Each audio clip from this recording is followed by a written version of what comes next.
Right now on Tech Radio, good Apple, bad Apple. Hi, I'm Artemis. I am a computer-generated AI voice, and you're listening to Tech Radio.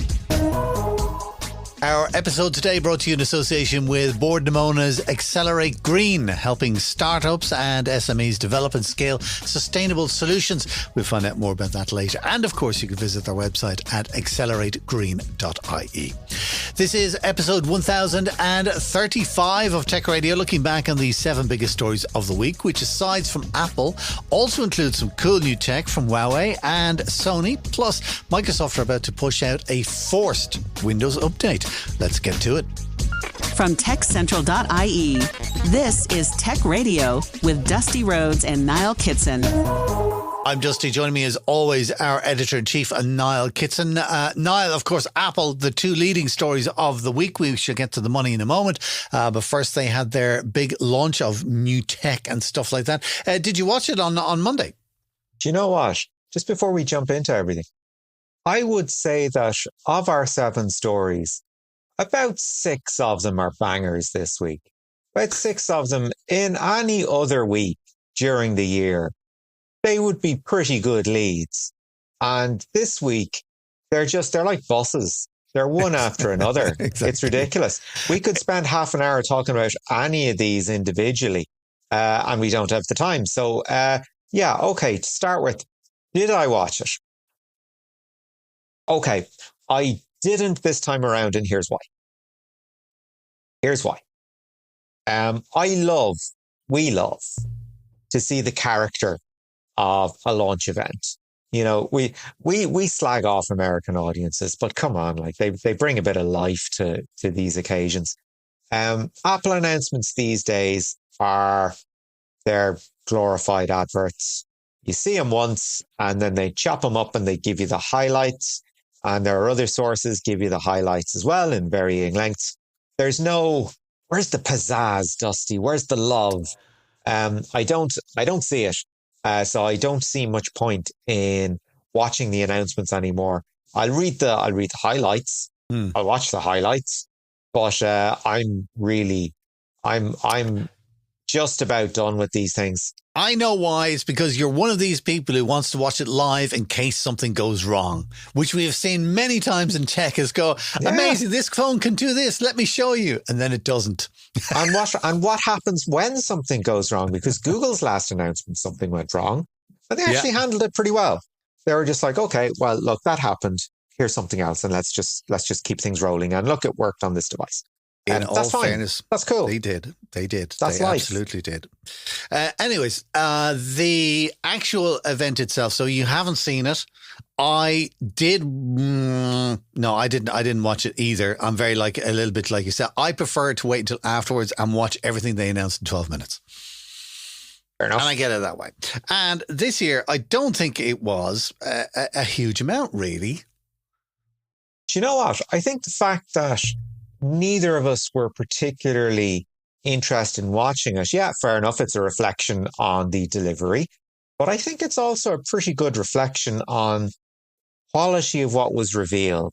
Like if we were to sit down on Monday morning and go, bigger screens, thinner devices, better battery, better processor. Yeah. I mean, we got all that. Yeah. Plus one thing. On the phone front. Now I'm going to say 2 things on the phone front, okay? Because I think we're thinking about different things. Anyway, so listen. Yes, so they announced a new iPhone Plus, iPhone Pro, iPhone Pro Max, blah, blah, blah, blah, blah. Bigger, better, faster, harder, as I always say. The difference being, I suppose, or the one interesting thing with these phones really is that it's got the A18 chip in it. The last phone had the A16. There was no A17. They're just straight into the A18. And this one will operate artificial intelligence. Whoa! Apple Intelligence AI on that, no problem. Your older phones, and they don't have to be that much older. Like if you've got a 2-year-old iPhone, sorry, ain't gonna work. Anyways, so they announced all that.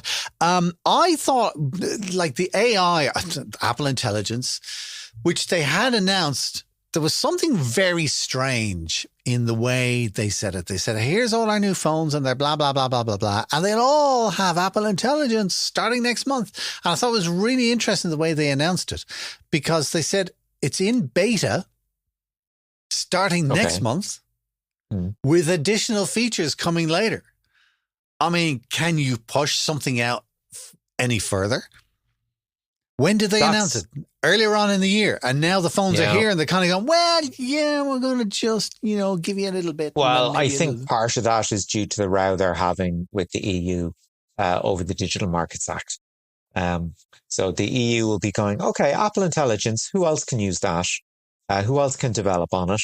And Apple will be saying, no, it's ours. It's Apple Intelligence. They wouldn't stop it just because of the EU, because they've got the rest of the world. They've got India, Australia, the States, North America. That they've issues with the EU, which is why they're not releasing it in the EU. True. However, the AI had one thing, and here's the only thing that impressed me with the Apple launch. Okay. And it was brilliant. On your phone, when you're looking at your email, and then generally you can see the first line or two of the email when you're looking, scanning through all the emails, or people might have put in a kind of a little a headliney, whatever, specifically for looking at that.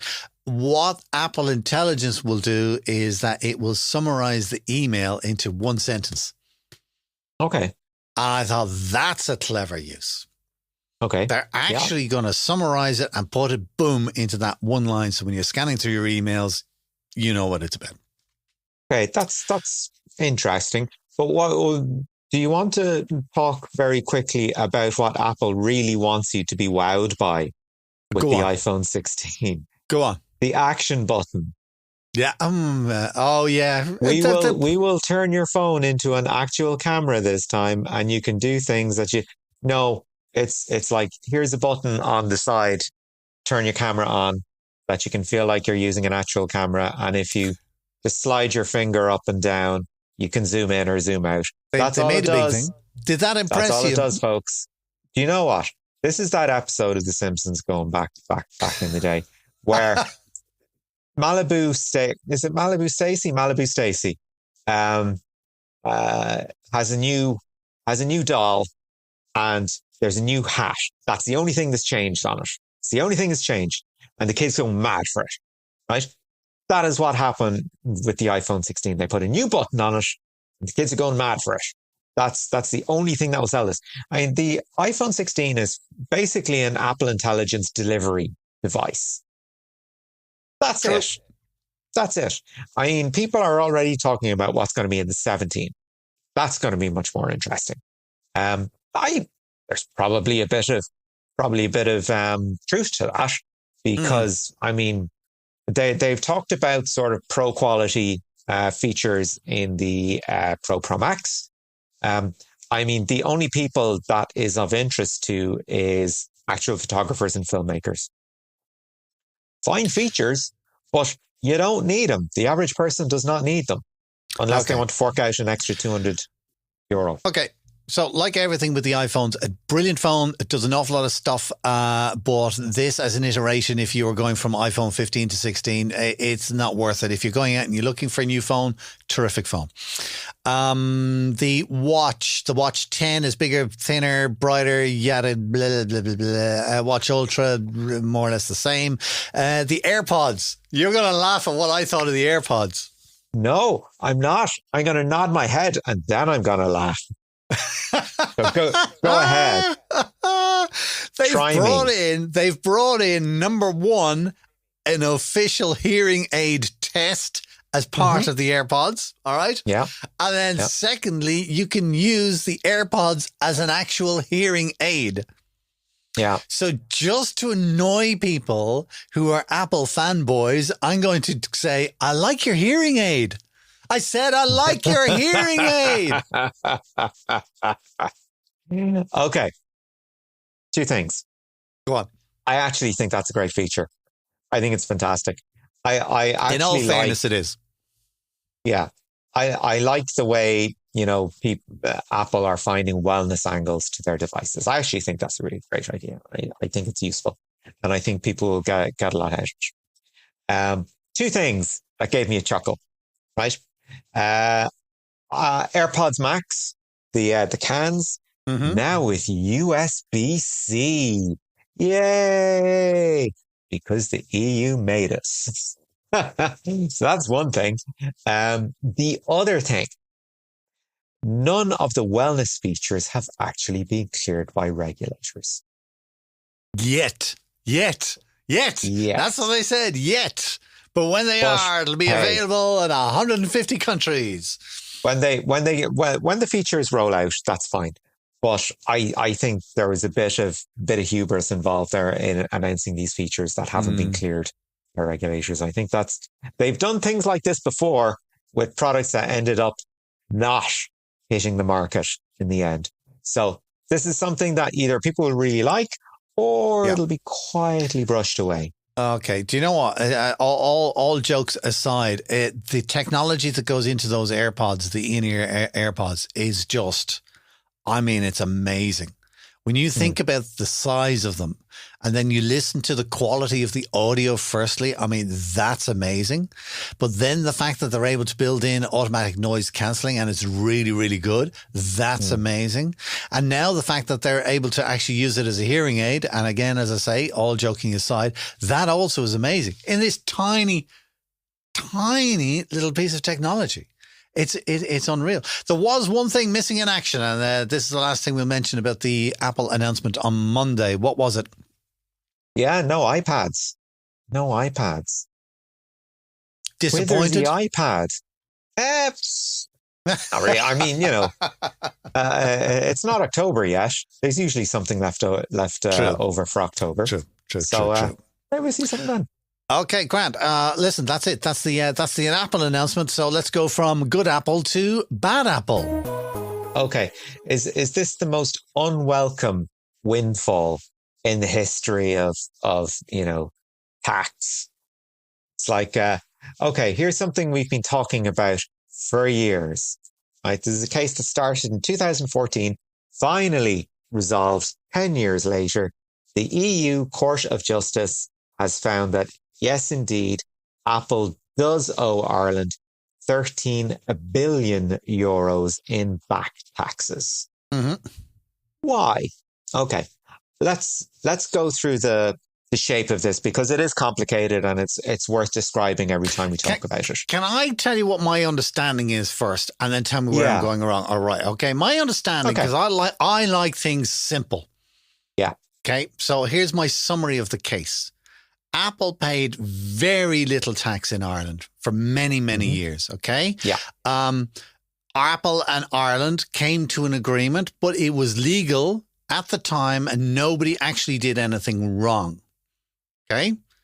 But the EU disagreed and the EU went to court and Apple and Ireland are both going, no, it's all cool. But the EU disagreed, the EU went to court and they won. And now, as you say, Apple is getting 13 billion odd from, or Ireland is getting 13 billion odd from Apple, and neither of us want that. Is that a good summary? Sort of. I've oversimplified. Right? Go on. You're almost there. You're almost there. Okay. So here's how it works, right? Apple has a product, right? It sells for a certain amount, right? It sells that product not to a consumer.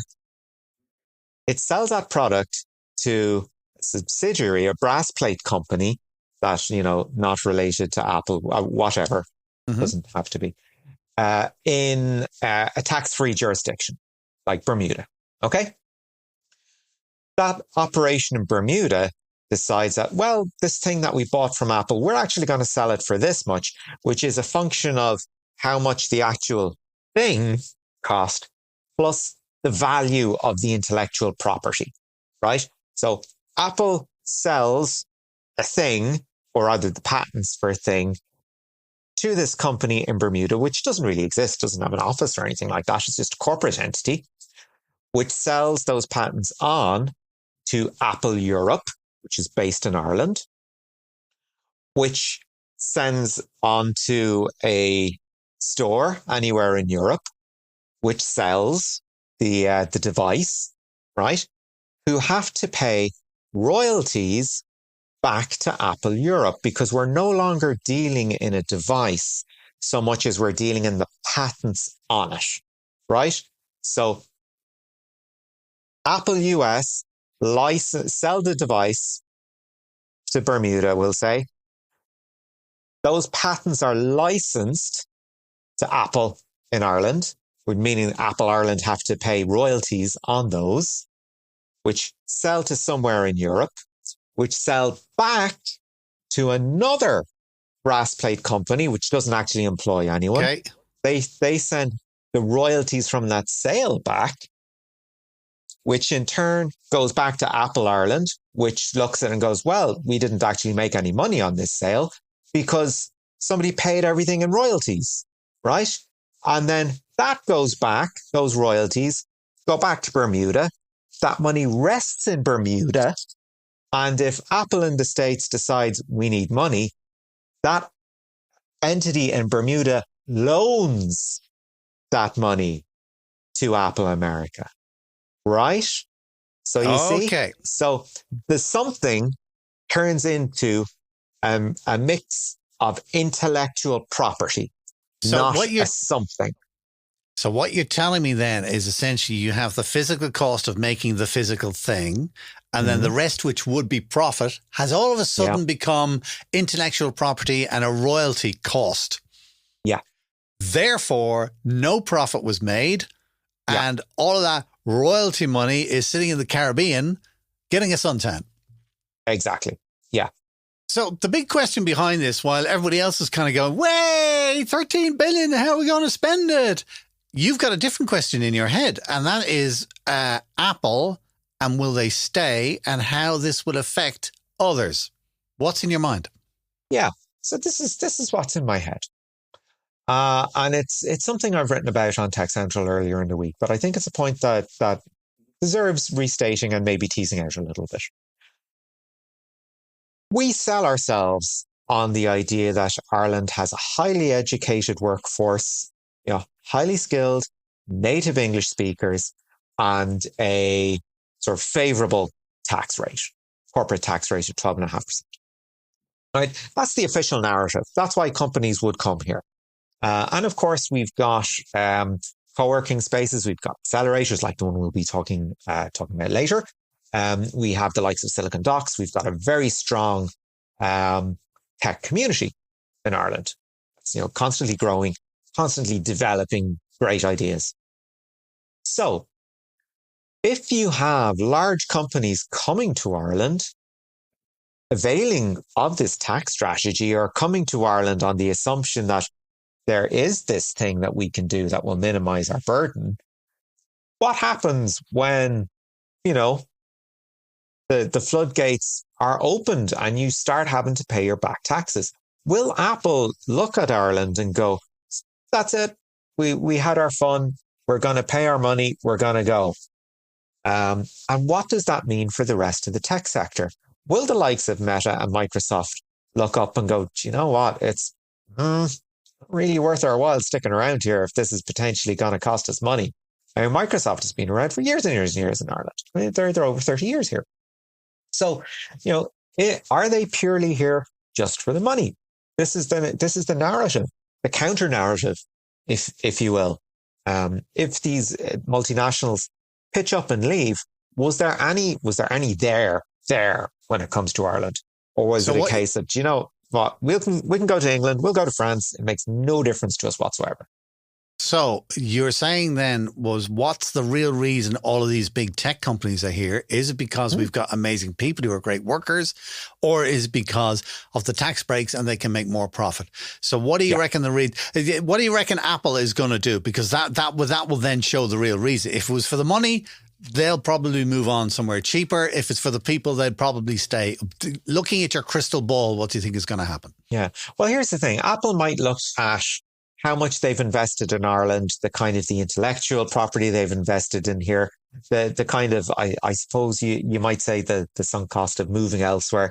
They might go, do you know what? We've had our fun. It's too much hassle to move anywhere else. We'll stay here. Fine. However, it does leave it open to other companies who might, still leave. I mean, Apple are the trendsetters in this. If they up and go, will there be a cluster effect that some other multinationals will up and go as well? And others will go, hey, the talent is moving. The talent is going. We gotta go where the talent is. We're out of here.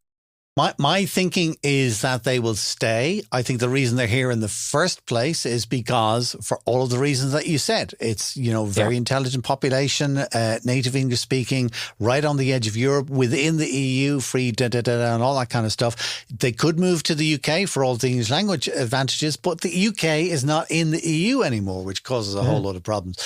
So where else would they go? So even looking at where else would they go, I would imagine that they will probably stay here. The second reason, I think, is because accountants and these people who are always looking for shortcuts and tax breaks and stuff like that, they're always on to, I don't want to call them scams, but there are ways of being tax efficient with money, if you like, okay? And these little tax loops always get closed.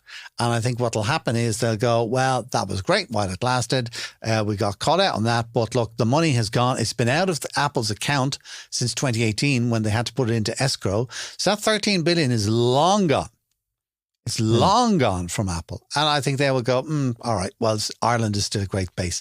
And I think that all the others will stay here as well. That's my thinking on it. Anyway, listen, I want to wrap up on this because, I mean, it's an enormous story, but Apple aren't the only ones making history with, I don't want to call it, sorry, it's not a fine because that's back tax, but there was an enormous fine paid this week by another tech giant too. And how much? Yeah, an actual fine. Google, a decision went against them to the tune of 2.4 billion euros. Not chump change to us. Certainly chump change to them. But anyway, so they were fined for abusing their dominant position in the ad space. Basically, they were fined for, if you do a search for, let's say, car, right? You're looking to buy a car, you do a search for a car, maybe you've got a particular model. Google will present their ads first and in the highest position, making it the most likely to get a response, right? At the expense of everybody else that might be advertising a car for sale, who has taken out an ad on Google Ads. So the people who were paying Google to advertise their goods in their stores got preferential treatment because Google put them ahead of anyone else when a search was made. Okay. Yeah, exactly it.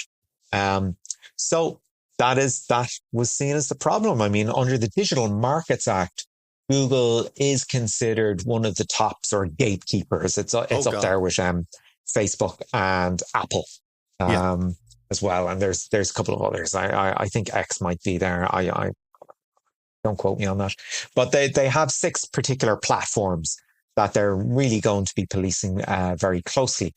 Google being one of them. They decided that, if you're an AdSense customer and you've been spending money with Google, you get a better position on Google, despite it having a dominant position in the online market space. The Digital Markets Act is all about leveling that market space, making sure that there's no such thing as dominance. Put the consumer first to make sure they get the best ad, the best product in front of them, as opposed to something that's being manipulated by the system. So there you go. That's the very short version. Do you know what I would like to see? Just because the EU is kind of handing out all these enormous fines, and they're being a real pain in the side of these tech giants. Okay, so like Apple have to change everything over to USB and stuff like that. I actually, just because I like stirring it, wonder what would happen if Google woke up tomorrow and went, "Do you know what? We've had enough. We're not paying the fine. We're just not going to pay it." What are you going to do? All right. That's the first thing I would like to see. And the second thing I would like to see is Google go, "You know what? We're not going to work in the EU anymore. We are withdrawing from the EU." Can you imagine what our life would be like if Google went, "We're not available at all. No search, no Office, no email, no chat facilities, nothing." what? You walk away from a market of 350 million people. Come on. Well, there's Come 6 on. billion on the planet. Yeah. India's bigger. I tell you North what America's happens. bigger. Tell you what happens. We all start using DuckDuckGo and Quack. and that's it. That's what happens. Okay, listen, I've 3 quick stories to wrap up for this week because Apple and Google have taken so much time. A new Irish AI startup has just got a whole load of funding. They're called Contentio. They got almost 400 grand worth of cash from Enterprise Ireland. Essentially what they're doing is they're connecting websites with other creators who want to use pictures or content or text or whatever it is that's available on the website. And they're making it as simple as inserting 1 line of code into your website. That's it. Okay. If you want to make stuff on your website available for sale, 1 line of code, and then they will be able to connect you all together. They kind of want to be the Shopify of content licensing. And I think that this could be a very, very good, another really good Irish startup, because it reminds me of the Collison brothers who looked at credit card processing and went, how can we make this easier? And then look at Stripe now. All right. So good luck to Contentio. Also, we were talking a lot about Apple and how they're not innovative and stuff like that. And just before, I don't know whether it was a good move or a bad move. I think it was a bad move. Huawei made an announcement before Apple on Monday where they showed the world their first trifold phone. So we've got folding phones and they open up like a book, but this is a tri-fold phone. All right. It's called the Mate X. It's the largest, thinnest foldable handset globally. It'll open up to 10 inches of screen. That's quite a lot. It costs just under $3,000. And you kind of go, oh my God. But in all fairness, a lot of folds. It's a big fold. But you do get a leather finish with gold trim on that for $3,000. But here's the thing, right? A, it's only available in China. Mm-hmm. B, they have pre-orders for 4 million sets. My goodness. So that'll be interesting to see. I'm sure somebody's for going like to... a concertina effect out of it. Bizarre. I think brilliant for salespeople or anybody who's on the move. Fantastic. I'd love to play with it. I don't want to own one, but I'd love to play with one for a little while. Also of interest to you, Sony announced this week the new PlayStation 5 Pro. That also comes with a fairly big price tag. I think it's going to be in and around €850, I reckon. They're quoting $700. Yeah, they're quoting $700, but by the time you add in VAT and stuff like that, it'll be 850 quid. Much bigger GPU, advanced ray tracing in it, AI upscaling, which I think is brilliant. Comes with 2 terabytes of storage, and God bless Sony, it will be backward compatible with older games. I love that. Of course, which is what we really like. We like to see that. And then. Yeah, so here's the thing, and well, I suppose it's not a new thing, but let's have a look at this. They're effectively getting rid of the CD drive. If you want to get one, you can, and it sort of flips into the side, and that's kind of cool. But it's kind of assuming you don't really want one. So even though it's the thing on its own without the drive is still pretty big. Like, I mean, it's about the same size as the previous generation. But yeah, you're going to have to buy a thing to click on the side to run discs. I am amazed you've said that CD drive. So I haven't heard anybody talk about CDs literally in years. Yeah. Well, I tell you, I got one at home, and it does feel like a relic. It's just I use it for playing very, very old games. There you go, and that's kind of it. Last story of the week. Windows 11 are. Last story of the week. There's a forced update for Windows 11 on the way. What's that about? Yeah. If you don't have Windows 11 update 23H2, which is last year's second half update. Well, guess what? You're going to have it foisted on you anyway. Also, I mean, it's a good opportunity to look at next year's retiring of Windows 10, an operating system that I personally think there is nothing wrong with whatsoever. No, and Windows 7, the last I heard about Windows 10 was that Windows 11 market share was shrinking and Windows 10 was actually increasing. And that was in the last 6 months. So it's going to be very interesting, as you say, this time next year when Windows 10 kind of just when they pull the plug on it, we wait and see. Anyway, listen, that's tons of news. I think that's enough for this week. That's enough so for a much month. news. Enough for So a month. much news. Thanks for keeping us up to date and for the insight. Delivering Irish tech news since 2006, this is Tech Radio. Whether it's building trust with consumers or convincing executives to change the habits of a lifetime, the green economy is facing a wealth of challenges in the service of making a cleaner, happier planet. Ford Damona's Accelerate Green program, delivered in conjunction with Resolve Partners, focuses on innovation and sustainability startups and SMEs looking to deliver just that. Niall Kitson spoke with 3 tech company participants who've recently completed the programme: Superfi's Darren O'Donoghue, Eve Mobility's Sarah Marie Rust, and Acel Energy's Barry Sherry. Here they are. Darren, when it comes to sustainability, we all like to think that we're doing our bit. First and foremost, most basic of things, separating our rubbish, whether it's plastics or now textiles and clothes.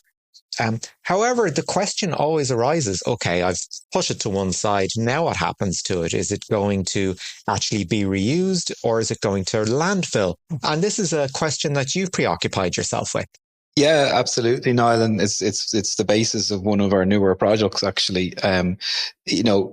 recycling is really about gradually increasing the amount of recycling that we're doing. By the time we get to 2050, we're going to need 3 planets worth of resources, and funnily enough, there's only one planet here.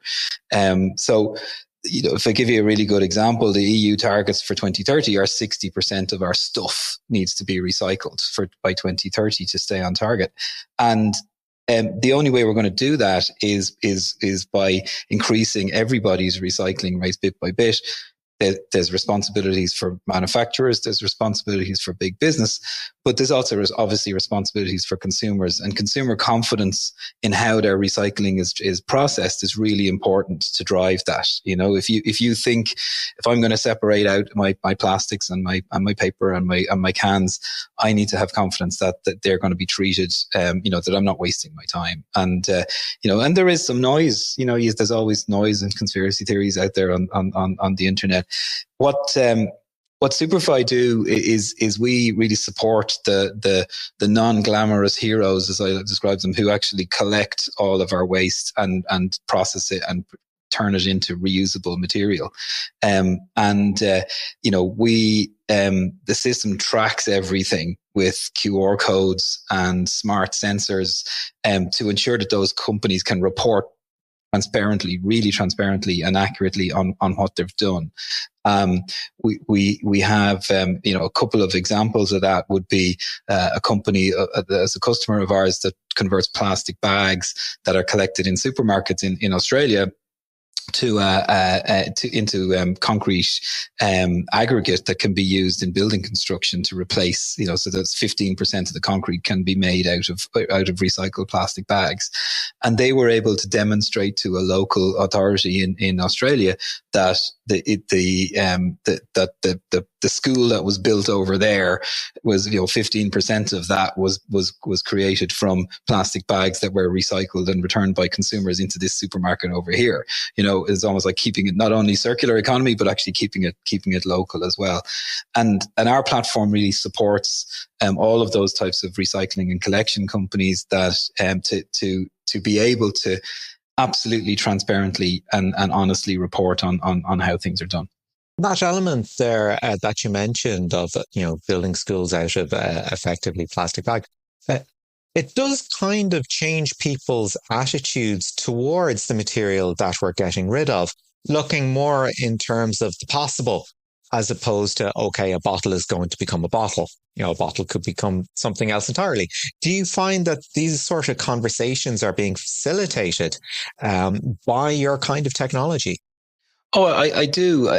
I mean, you'll see, there's companies out there that are pulling plastic out of the Pacific Ocean and turning it into merch. And almost using the brand of their own company to be, you can buy a hoodie that's been made out of a plastic bottle that's been taken out of the Great Pacific Garbage Patch, and kind of almost wear it as a badge of honor, but they can only do that, and they can only charge a premium for that product if people, have confidence that did it really come from the Great Pacific Garbage Patch. So, when you apply that to a platform like Superfy, you stick a QR code on the end product and the customer can scan it and you can see the whole journey, all the way through. It was collected from, in this tranche of waste from this, on this boat, on this date. It was processed here and it was all sorted and turned into plastic pellets, which can then be turned into other things, so that element of upcycling and reuse as well, and not necessarily just recycling. Sometimes it's just reuse of things. It could be like in the olden days, we all used to just reuse our glass milk bottles. They'd be washed and used again. Similar for laptops, similar for e-waste. A lot of it can be reused. So whether people and customers and companies are recycling or reusing products, you can apply the same kind of tracking and management technology to the thing to make sure that everything is being done completely transparently.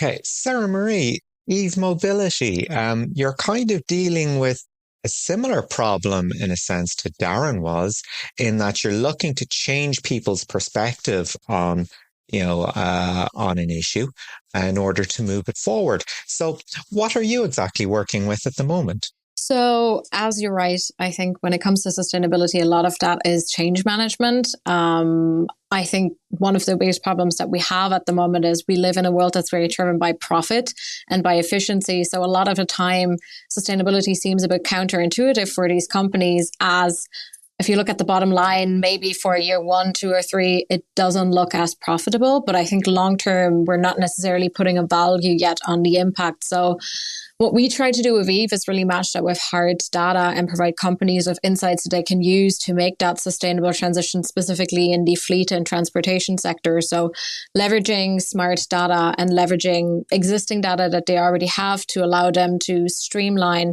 their fleet electrification journey and also reduce those expenses while being able to really transparently track, if we are investing X amount in our fleet transition, what is the impact coming out in terms of sustainability, and allowing them to use that data to share that with their stakeholders, but also share that externally so that they can be more transparent around it. And I think transparency is key when it comes to sustainability, both inside of an organization, outside. Probably with all of the other companies that are currently in the room here, it's all about collaboration. So I think a lot of that still needs to be implemented, that this is not one company versus the other and we're at a race on who is the most sustainable and who can say that they're the most sustainable. It's more about how can we leverage what's already out there, whether that's circular economy or whether that's data, so we can collaborate and we can jointly make an effort to be more impactful. It's a really interesting issue that you raised there, Sarah Marie, in terms of virtue signaling.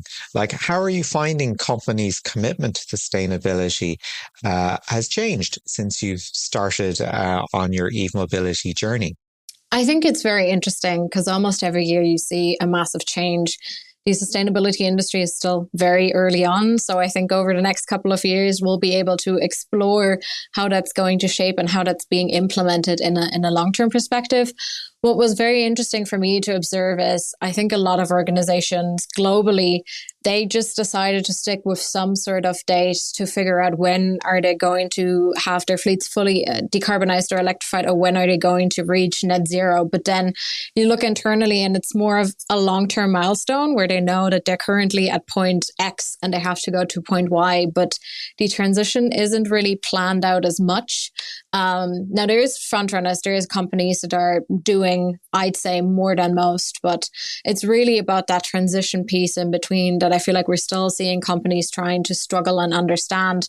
And again, it comes back to the point, this is so new that I feel like companies like us and companies, for example, like Superfry, that could come in and can provide transparency, can provide data, are really helpful for that, because you're now no longer going from unsustainable to sustainable, but you can also map out that point in between there. So I think we're still seeing companies moving on with that transition. And I think sustainability strategies will only improve over the next couple of years, but it's an exciting space to be in because there is so much change to be done and there's so much good to be done if you're a data-driven company that can help these organizations long term. One of the challenges of being a data-driven company is that you're at the mercy of the quality of data being generated, stored, interpreted within the company. How have you found sort of the chasing the idea of that gold standard of data? I imagine some organizations they've got pretty good data hygiene, whereas others are absolutely appalling. So how are you balancing those two experiences? Yeah, you're absolutely correct. I think we had to really learn not to be naive and believe that there is a sort of gold standard in data, because at the end of the day, it just really depends on the organization. Now, the good thing about the fleet segment where we're in is there is pre-existing tools that have been used for ICE vehicle management. So we can almost piggyback off of that existing data to start leveraging that for us. So that allows us to work with a pre-existing standard in an industry. But obviously when it comes to, let's say, e-mobility, sustainability data, it really is almost like a minefield. Specifically, for example, if you look at charging data, there is supposed to be an overarching protocol, but we've worked with companies that have said that they have used 5 different charging providers and none of the data was compatible with each other. So while that's not the work to be done for us at Eve, because again, we work with these companies to get them through transition to electric vehicles and track their emissions off their fleet, I think it is important to bring in more standards in the industry, because at the end of the day, if we make data both on emissions, on mobility, on circularity, but also on the impact on the investments, if we make that overarching, there is a lot of cross-learning opportunities between organizations. But again, we're still early on. So I think everyone has to fight their own battles in working with what is currently out there, but also maybe working on educating towards that standardization. Barry, to bring you into the conversation, you're also dealing with the kind of change management as well, specifically when it comes to making businesses more self-sufficient in their energy demands. Now, at the moment, we're all well aware that the national grid isn't built for the kind of demands that are putting on it, that are being put on it. So how have you approached the problem and, in making a solution business friendly? Yeah, that's right, Niall. Thanks for having me on today. I think it's a real challenge for not only Ireland, but even you look across right across Europe, is how we actually transition to a more, I suppose, meeting our climate goals and challenges. We're going to have increased demand through the electrification of heat transport. And then how are we going to generate our renewable energy to meet that demand? And I suppose at ASL Energy, what the aim of the business is to help our clients to reduce the grid dependency and give them greater energy security by implementing renewable solutions at source. So basically co-locating on-site solar with battery storage. So allowing the business to generate the renewable energy on-site, store any excess power, and then use the power at times throughout the day whenever the sun may not be shining. Or conversely, if the wind is blowing or not blowing, you've got the storage as a flexible generator, so it allows the business to meet them challenges. We all know that we've got 55% reduction in our emissions by 2030. It's a challenge, but I think Ireland as a country, we accept the challenge. Everybody's willing to meet it.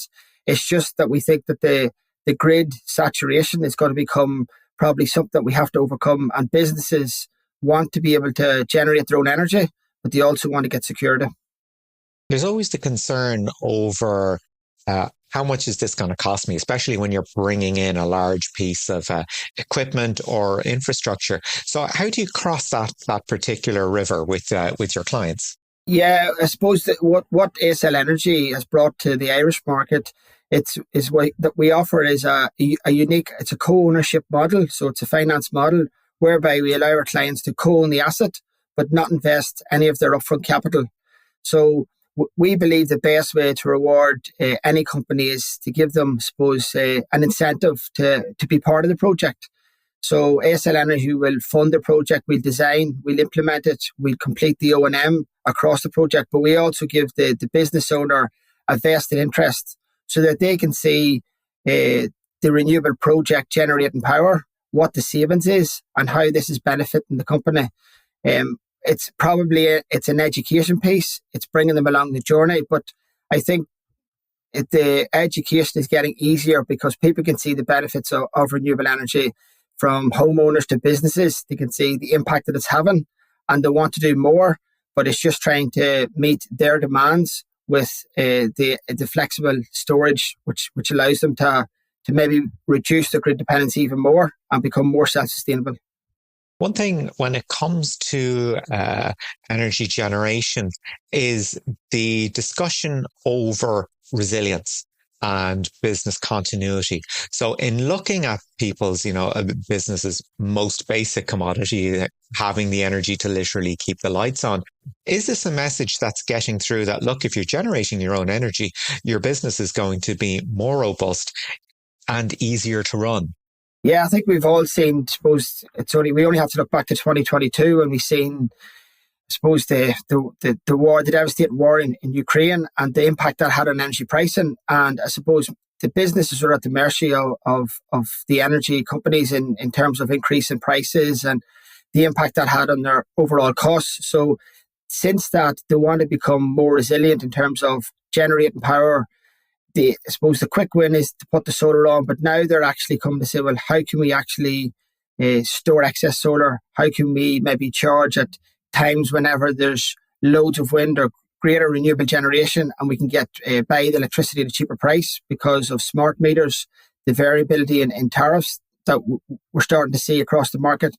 So businesses are trying to become more cognizant and say, can we buy the power at a cheaper rate? Can we generate more power whilst also adhering to the regulation and to the requirements of the network? So I think resilience is coming, but I think it's coming more and more to the forte from an energy perspective. And they're no longer treating energy as just, let's turn on the light switch and let's ensure the power's there. They want to be able to do it themselves. That was Niall Kitson chatting with Darren O'Donoghue, Sarah Marie Rust and Barry Sherry. Applications for the next intake of Accelerate Green are now open. For more information, you can visit accelerategreen.ie and you'll find that link in the show notes in the description area of the podcast. This is Tech Radio with Dusty Rhodes and Niall Kitson. That's it for our show this week. We do have tons more stories, believe it or not, still online to check out, including what, Niall? Yeah, we've got a successful Hyperloop trial in the Netherlands. A solution for hair loss in cancer patients wins the Irish James Dyson Award. And we've got a new gigabit hub for Killarney. You'll find all of those and more online at techessential.ie. We're back again next Friday with a brand new show online and, of course, with RTE Radio 1 Extra. And do remember to share our podcast with a friend. Just tell them to look up Tech Radio Ireland on Apple, Spotify, or now also on YouTube. Until next time, from myself, Dusty Rhodes, and from Niall Kitson, take care. Have a great weekend. Remember, you can get the latest Irish tech news with hourly updates, daily newsletters, and more at our website, techcentral.ie. Share the knowledge and invite a friend to listen. Search Apple, Spotify, or YouTube for Tech Radio Ireland, or listen with RTE Radio 1 Extra. Tech Radio is produced by dustpod.io for techcentral.ie. From me, Artemis, live long and prosper.